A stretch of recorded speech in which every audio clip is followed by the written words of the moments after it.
UK government claim right-wingers more dangerous than ISIS. The UK government has said that people with right-wing leanings pose a bigger threat to the British public than the Islamic State ISIS.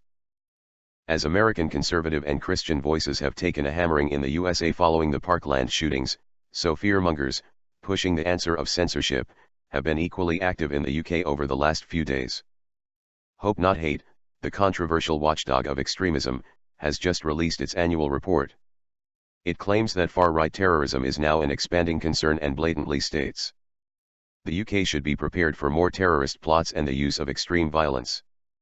For those who consider Hope Not Hate to be connected to MI5, these words read with a sinister undertone. But these concerns are certainly being expressed from the heart of the UK government. Mark Rowley, outgoing head of UK counter-terrorism, says that since the 3 successful Islamist terror attacks in the spring of 2017, 4 far-right terror plots have been foiled, alongside 10 Islamist terror plans. And surveys show 42% of Britons trust Islam less since last year, while 25% of those on the government de-radicalization program have far-right views. Concern has been particularly heightened since the Darren Osborne trial.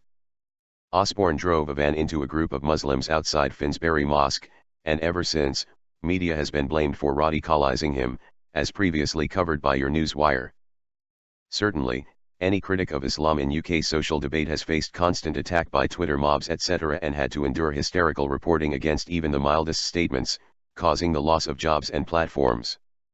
Names like Katie Hopkins and Tommy Robinson are hated by the UK mass immigration fanatic left.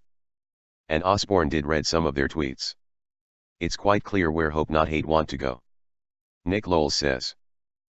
Prominent right-wing figures including American commentator and Colder, ex-Breitbart writer Milo Yiannopoulos, InfoWars editor Paul Joseph Watson, EDL founder Tommy Robinson, real name Stephen Lennon, and former newspaper columnist Katie Hopkins are reaching millions of people through their social media posts and videos.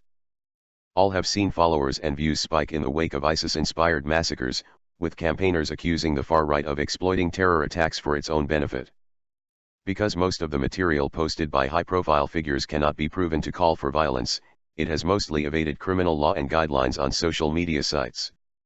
While these people are not directly inciting violence, it is the logical conclusion of their rhetoric. Here the article is saying that these people are engaged in lawful nonviolent speech warning about the social problem, but because the problem is real, and the government is doing nothing credible about it, people get the idea to do something themselves. The solution being pushed here is very clear. Hope Not Hate should be able to speak, people it is doesn't like, should not. Government has no responsibility to actually tackle the core issues, it's the citizens who should shut up about it. And the UK government's guilty conscience is a big factor here. They do not want the British people as a whole to realise they have used British passport-holding jihadis for years as mercenaries to fight convenient enemies in countries like Libya and Syria.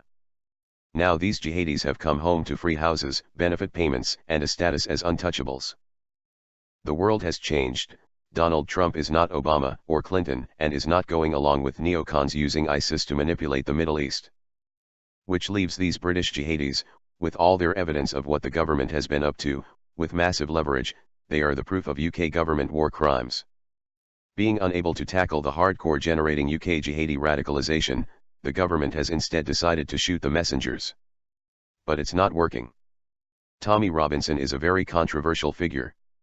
There are many claims made about his past. But there can also be no doubt, he has been subjected to extreme state persecution. And this has entirely backfired, making him far more followed than ever.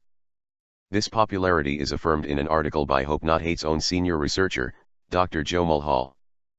Here he bemoans that several major alt-right figures come from the UK, that they have a global audience, that it's cheap and easy for people to spread these messages, and that these messages are popular.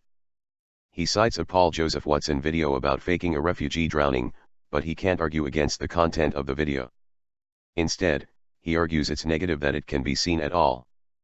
Watchdogs against hate seem to have brutal repression of free speech as their default solution. Political repression can only go so far. Leaders can be jailed, movements outlawed, views persecuted, but as long as the conditions creating those views persist, they will grow faster than they can be repressed, making deep state bully tactics counterproductive. Hope Not Hate can warn as much as they like, there is little hope for improvement while the UK government is determined to cover up its own war crimes, repress concern about Islam, and protect its jihadi cat's paw mercenaries. And it's those failures that have left the ordinary Briton to suffer all the negative consequences, and created the very anti-Islamic radicalization the government is now talking up as a major threat. Your Newswire hopes there are no terror attacks in Britain this year. Nothing could do more to reduce tensions than that. Or the risk is real that one night, a riot might start, perhaps in Luton or Peterborough or some other town on the front line of tensions between Islam and wider British society, and that nightmare scenario might become real. If you love your news from one sexy ass robot, then like and sub, then hit up my big fat bell.